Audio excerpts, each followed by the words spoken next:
YouTube was good, everybody. Welcome to another one from your boy here with the We Talk Mavs on Glow Sun Sports. Well, guys, I know it was another heartbreaking one for the Mavs out there, for the Mav fans out there. I know this is not something that we, want to see every day or after a game or whatever, but it seemed to be becoming a regular thing with this team when there's no Luca. First, let me just go ahead and start by saying this too, guys. I want to apologize up front. I didn't do the video yesterday. There's just been a lot going on right now. Well, probably over the last like month with me. So I haven't been able to kind of give you guys something on the regular. I promise that will change. We're still just trying to get used to, we just moved into our new house. So we're still trying to get used to that. And it's just other things going on right now. So I'm trying to be a little bit more consistent than I was before we moved, and trying to get other things situated here too. So I promise you guys there will be more videos here to come, guys. I will be a little bit more consistent with you guys. But anyway, that's not what you're here for. You're here to talk Mavs. Once again, guys, I'd like to thank you guys for joining me on We Talk Mavs. I am your boy Rail. The Mavs lose again, 97-91 to the Los Angeles Clippers. The two high men for the game were Paul George with 29 and KP with 25. There's a lot to take away from this game. Some positives, some negatives. Not a lot of positives. A ton of negatives. Definitely going to get into that. Just my overall thoughts on the game. I just feel like we're starting to see the same thing with this team, and it's just like nothing's changing with this team. Um, I saw a tweet earlier from a fan that tweeted at Mark Cuban, pretty much saying like, "Are you proud of what you're seeing on this court?" With Luca being out, this kind of gives us a chance to see what this team is without Luca. If this really is a good team that's built around Luca, and right now it's just not showing that. It's just way too many players, or excuse me, players on this team that are inconsistent, and that's the problem. You know, I'm going to get into some of those players here in a minute. Two key losses for us in this game. Of course, Luca didn't play. He just re-injured his ankle and his knee in practice today, so there's no telling how long he's going to be out now. I kind of believe that he would have came back in Tuesday's game against the Clippers again, but drawing any setbacks, and there was a setback. He just ended up injuring himself again. But the major blow, other than Luca, is Frank Ntilikina getting injured in this game, and the dude was on fire. His defense, his shooting, everything was a positive for this team. And now that he's out, that's going to be another huge setback for us, man. Because Frank can guard multiple positions. He can play multiple positions. He was a good player that can play on the ball and off the ball. And you saw, like I said before in previous videos, you saw a lot of games where it was JB, Jalen Brunson, and Frank Ntilikina in the backcourt, which was a very positive thing. The way you can play off of either JB or you can play off of Frank Ntilikina. And so with him being out, you're gonna have to see more Sterling Brown. You're gonna have to see more Trey Burke. Um, I just this team's gonna have to do something, man. They're gonna have to do something. There's gonna have to be some type of move or something, man, because it's showing here without Luca that this team is just not that team. They're not ready. There's too many glaring holes. I remember when Peyton Manning played for the Colts.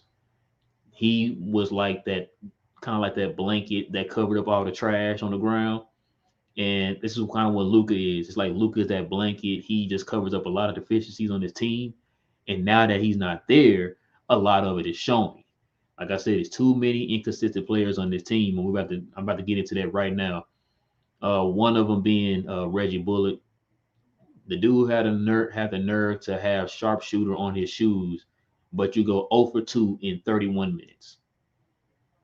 Now, like I said before, when I mentioned the whole comparing, these new guys that we picked up to Josh Richardson, you are here for one job. One job. You are a 3-and-D guy. That's it. You're a 3-and-D guy. We're not asking you to create. We're not asking you to play center. You know what I'm saying? We're not asking you to be a ball handler, none of that. You are a 3 and D guy, and you're not doing that. There's no consistency in that. And, you know, for you to put that on your shoes, I don't know if that's something for you or you're really trying to say, like, hey, y'all, I need to put some respect on my name. I'm a sharpshooter, but you went over 2. And you have not been looking like that sharpshooter that we thought we were getting. Now, he's not as worse. He's not as bad as what Josh Richardson was. Like, Josh Richardson was terrible. He's a little bit better, but not by much. Not by much. It's not really saying a lot when I say you're a little bit better than Josh Richardson. It's not a lot. Um, but for me, man, we like I said, we have this same team for years, and it's not getting better. But let me jump on the positives first before I start getting into the negatives. Like I said, I can get on the negatives all night. It's an all night thing with the negatives. Um, the one positive that I liked in this game is the fact that you had Jalen Brunson and KP, show up. Those two playing together in the 2-man game, man, is something beautiful. I like to see more of that, while Luka is out, of course. I mean, even when Luka's in the game, they were still doing some 2-man game whenever those two guys are in and Luka's on the bench. I like to see more of a 2-man game with KP and with Jalen Brunson. I like the fact that Jalen Brunson is kind of stepping up and being that guy for the Mavericks right now because they definitely need that guy. It just feels like it was just those two, and then there's nothing else after that. It's the same thing when we have Luka. It's like Luka, then KP, and then you have nothing else after that. And so with these two doing what they're doing, if they can just get some people around them to kind of step up and do their thing, that'll be great. It will be great. Um, KP, like I said, with him, he did his thing tonight, or last night, I should say. He did his thing. He was 0-4 in on threes, but he was posting up a little bit more in this game. Was a little bit more effective in the paint. Actually, was aggressive in the paint. That's what we've been. I know I've been asking for it. He's finally, kind of stepping up and finally being aggressive in the paint. Not saying you're Shaq or nothing like that, but when you have a undersized guy sticking you, when like I said, you're 6, 7, 8 inches taller than the guy that's guarding you in the paint, you gotta dominate. You gotta take advantage of that. You're 7'3". You're damn near taller than everybody in the league. You gotta take advantage of that. And he did that tonight. Shot a great percentage on twos. Like I said, he didn't make any threes. I think he shot 4 threes and was 0 for 4 on threes, which it's okay. You're gonna have those nights where they're falling and they're not falling. Because as a whole, right now, the Maverick threes aren't just falling like that right now. They're still kind of struggling on the offensive end. But one of the positives in this game, it was a good defensive game for the Mavericks tonight. They held an opponent. This is the first time they held an opponent this year under 100 points and they lost. And a lot of that has to do with the offense. Like I said, you had two guys show up, but nobody else did. And that's not going to work. It's not going to work. You've seen multiple players show up for the Clippers. Their others, as they call them, showed up. Paul George showed up in the third quarter, showed up and showed out, I should say, in the third quarter, which kind of gave them that boost. KP, like I said, he did his thing, but nobody else showed up. Let me find this even another positive. Like I said, yeah, it's hard for me to find a positive. It's really hard for me to find a lot of positives. With this game, like I said, it was only pretty much KP and Jalen Brunson. That's pretty much it. So let's go ahead and get into the negatives. I'm just going to go and get these negatives out the way. First of all, like I said, y'all already heard me talk about Reggie Bullock. Like I'm hoping that he can kind of turn this around. For his career, he's a good 3-point shooter. Just need him to be a little bit more consistent on his shots, man. Just need him to be a little bit more consistent. I forgot. Let me go back. There was another positive. We got Maxi Kleber back. That was a positive. With Kleber being a versatile big man, that can kind of help KP too, because now you have another player that can stretch the floor, who's a little bit more consistent on his jump shots compared to Dwight Powell. Yeah, I know how I feel about Dwight Powell. I've talked about him at nauseum. Not gonna do it again tonight. He played okay tonight. He wasn't an issue for us. But yeah, having Maxi Kleber back that way, he can stretch the floor, and he's a good perimeter and post defender. That bodes wonders for the goes well for the Mavericks. So we definitely needed that. Um, Of course, they didn't play him a lot of minutes. They only played him like 20 minutes tonight because you got to kind of gradually work him in. You don't want to just throw him out there playing 35 minutes off the jump. Work him in slowly. They played him in certain spurts, and it worked out well for him. Not so much for us because we lost, but I think if they could have played him 25 minutes, I think that would have helped us a lot too. Because I'd rather see Maxi in that crunch time compared to Dwight Powell. That would have been a whole lot of a better help for the Mavericks. But that was another positive. So the 2-man game between KP and Jalen Brunson, the way KP and Jalen Brunson separately stepped up and did their thing, and the fact that we got KP back. I'm sorry, Maxi Kleber back in this game with his energy, his defense, his shooting, all that stuff, with the way he could space the floor, helped out a lot for the Mavericks. Those are my 3 positives. Let's get back to the negatives. I already talked about Reggie Bullock and how I think, my opinions on him and how he's not really being effective. Because like him and Sterling Brown, man, the problem with the Mavericks is we're asking players that on other teams would be like, 10th or 11th off the bench. We're asking those guys to do a little bit more here. And for them to be inconsistent on this team is really not surprising, because in New York, Reggie was asked to play just this one tiny role. You had other guys to carry the team. You know what I mean? Like you were like probably the 6th or 7th option on the Knicks. Now you come here, you move up to like the 4th option. And that's a little bit more responsibility when you move to the 4th compared to the 7th. And I'm just saying. And so for us to sit here and be like, oh man, he's not consistent and be surprised by it, I don't know what to tell you guys. I mean, we talked about this before on previous videos. It's like if don't get other players, very good players, like I said before, like a Jalen Brunson type of level player. That's a really good player because Jalen Brunson is more of an option than Reggie Bullock is. If you want Reggie Bullock to play a role, you don't want him to play more than what he is, and which is what Dallas has been doing. And that's why these guys struggle. And which was why when we see these guys, we have a certain feeling towards these people. It's like, well, I thought we was getting this guy, whatever. And that's all because of the front office. When you get these guys, you're not getting them to play the same role they played in the team they came from. You want them to play a role up. And that's not going to work. There's no way that you should be depending on Reggie Bullock to be that guy. You know what I mean? And so that's why he struggles. But still, a lot of wide open threes that you're not hitting. Like I said, I think it was in the Phoenix game, he was missing layups. You know what I'm saying? A lot of that stuff, that's on you, Reggie. That's on you. But the position that they put you in, that's on the front office. And Jason Kidd can only play what he got. You know what I mean? He doesn't have a Paul George on his team. You know what I mean? He doesn't have who's another good one? A Jimmy Butler. He doesn't have a guy like that on this team that can slide Reggie down to the role that he's actually meant for.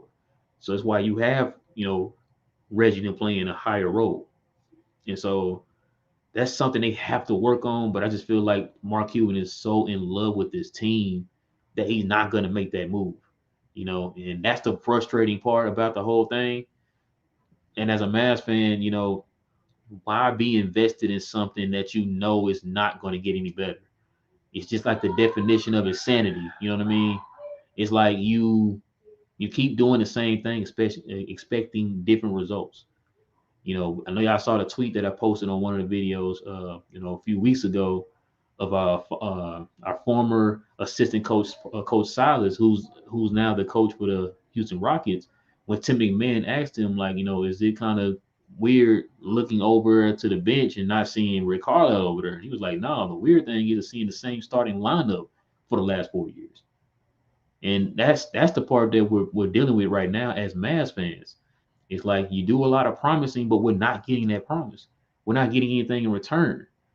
And so for me, man, I just take it for what it is. I don't fully get invested like that. Of course, it's still my team. I'm not gonna sit here and say, oh, I'm not a Mavs fan anymore. And it's just not me. I'm old school with it. You know what I'm saying? It's a team I grew up with. It's a team I'm gonna stick with no matter what. But as far as just getting invested, man, it's just like they're making it very hard to when these type of things happen like this. Another disappointment, man. Man, shout out to Thomas, man. Shout out to Thomas on this one. He been kind of preaching this for as long as I've known him. Tim Hardaway, man. We got to talk about Tim Hardaway. It's like, you know, ever since he's been on this team, he's been inconsistent. And that's the problem. Like I said, you're asking these guys to play a higher role than what they would normally play on a more, on like a tender or something like that. You're asking them to play a higher role. You're asking Tim to be a third option, but he's not consistent enough to be a third option. And that hurts the team. Because when you got Jalen out here doing this thing, you got KP out here doing this thing, and nobody else is showing up, that's when you're supposed to show up.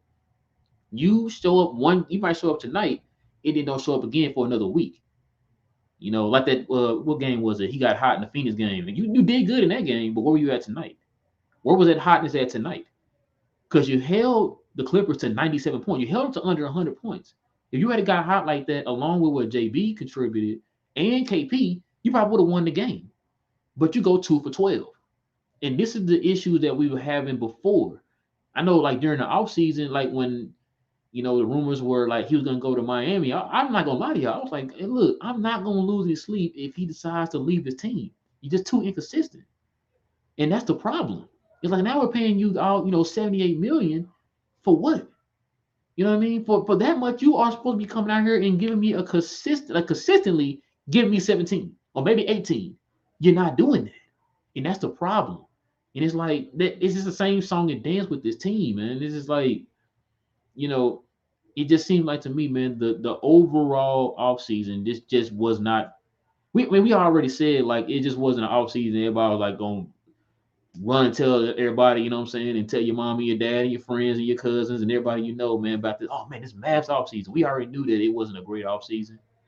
And when your best pickup is a man that is making like $1.5 million in Frank Ntilikina, that ought to tell you something. That ought to tell you something. And with these 3 losses in the way that the Mavs can't close out games, it also shows that, you didn't tell the truth about how you were with this whole Luka situation. Because now you're still showing that you're, dependent on Luka. And that's the part that's the frustrating part. It's like you see this. Us being people, fans who were sitting at home, you can sit there and say like, oh, y'all just crying and y'all don't understand this and that. And this. We're still seeing the same thing for the last like 4 years. So what are we not understanding? That's the part that I don't understand. That's why I don't understand. It's like, what are we not understanding that y'all understand?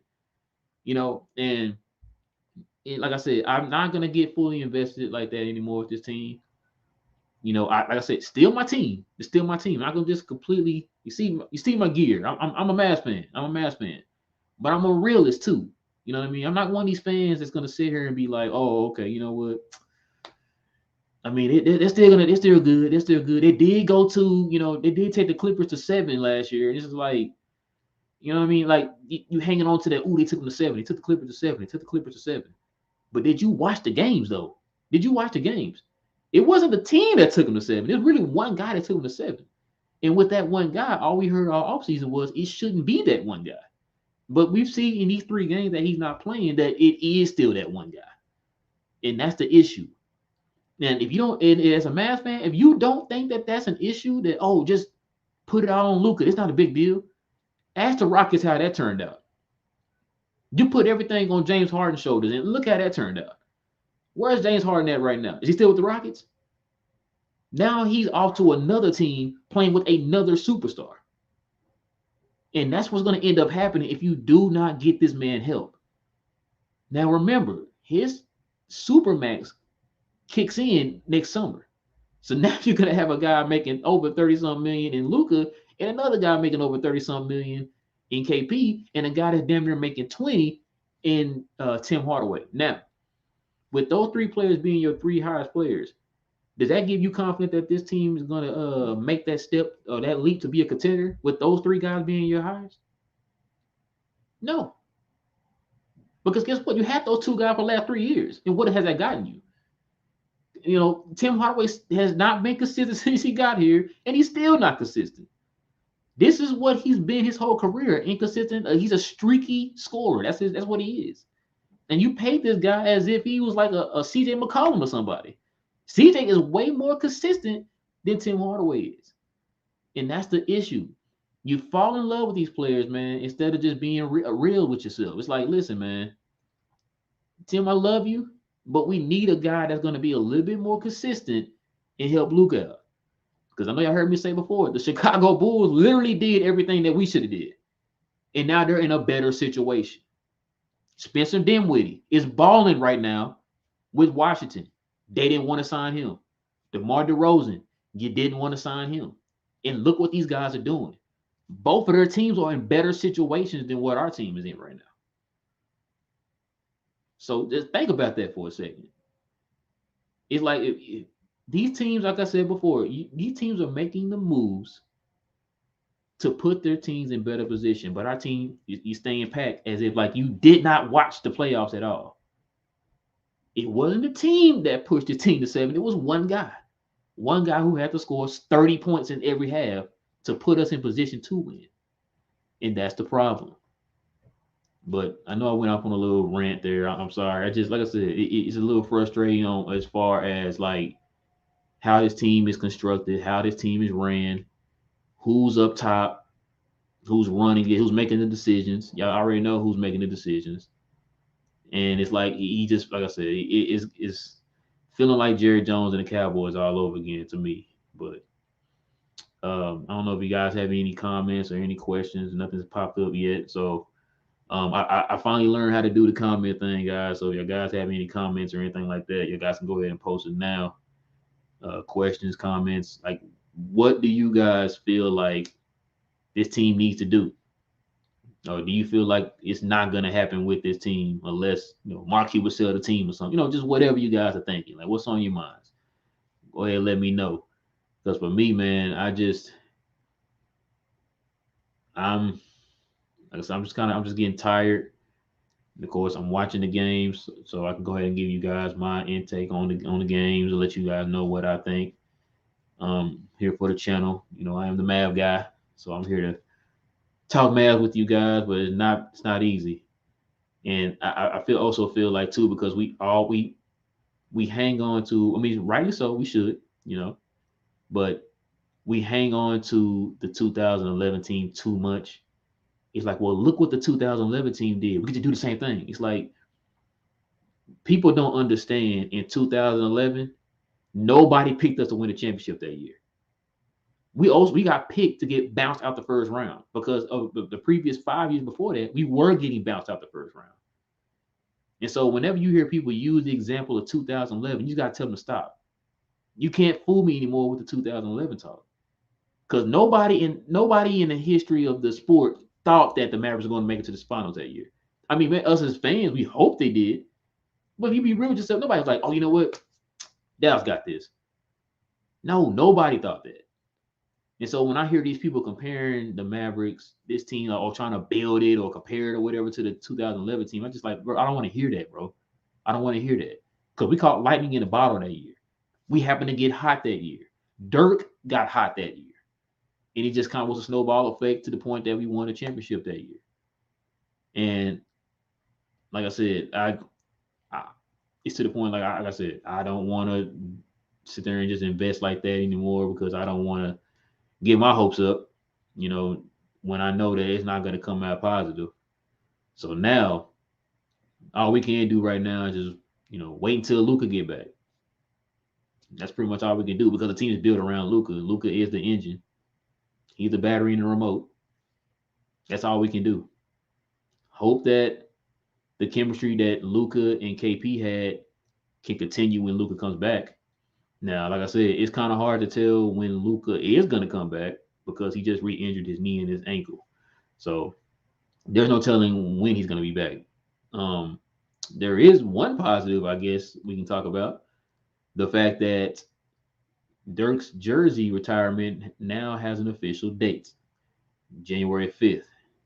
They play the Golden State Warriors, so that's going to be interesting. Right now, Golden State is probably the best team in the league right now. And they don't have Klay Thompson. And I think, I could be wrong, don't quote me on this, but I think Klay Thompson is coming back around that time. I know they said between Christmas and early January or mid-January. So, I mean, he could be playing in that game. And if you get Klay Thompson, I ain't saying he's going to be, the Klay Thompson of old, but you can get at least a 75 or 80% Klay Thompson on top of what they're doing right now. Hopefully Luka will be back healthy and all that good stuff, and in a rhythm with KP, make a game out of it. But who knows? We just gonna have to wait and see with that one. But yeah, man, congratulations to Dirk, man, much deserved. Only player in history to play with one franchise for 21 years. Mr. Hell out of you, Dirk. We definitely wish he was a little bit younger to play alongside Luka, man. Can you imagine Dirk and Luka playing together? That wouldn't even be fair. That wouldn't even be fair. I would think it would kind of be like the equivalent of like Luka and Jokic playing together. Only difference is Dirk. I mean, Dirk did post up. He did post up, but like Jokic gets deep down there in the post, like to the point like all you gotta do is turn around and just he there. You know what I'm saying? And so that's probably gonna do it for me, guys. I see you guys don't have any questions or any comments or anything like that. Um, for those who are watching, please like and subscribe to the channel, guys, for more content just like this. Um, like I said, I had an emergency yesterday. Reason why I didn't do the video yesterday, and I do apologize for that. But I will be doing more live streams. The Mavs play the Clippers tomorrow night, so I will do a live stream tomorrow after the Clippers game, God willing. I will do one after the Clippers game tomorrow, so y'all look forward to that. Also, guys, go ahead and follow our socials too. We have a new one on the TikTok at GlowSun underscore sports on TikTok and I think it's one word, GlowSun Productions on Instagram. So go ahead and follow those two guys, and we're gonna post a lot of things on both of those. That way you can kind of know what's going on with the channel and stuff like that. Um, Shout out to Jay and Will. They're going to start up a Twitch for our channel. So we're gonna probably start live streaming from Twitch and from YouTube. So that's gonna be pretty huge. We'll let you guys know when that move happens, so you guys can follow us on both of those too.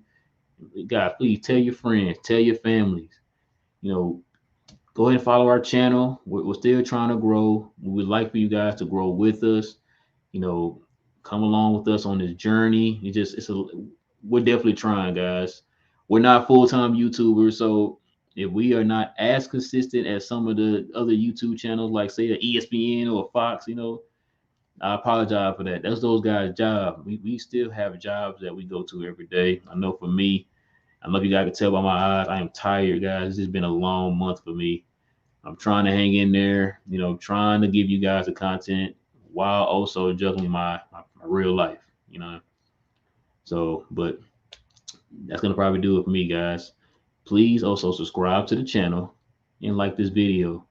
And with that being said, guys, it is your boy Real. I will catch you guys here soon. And I'm out.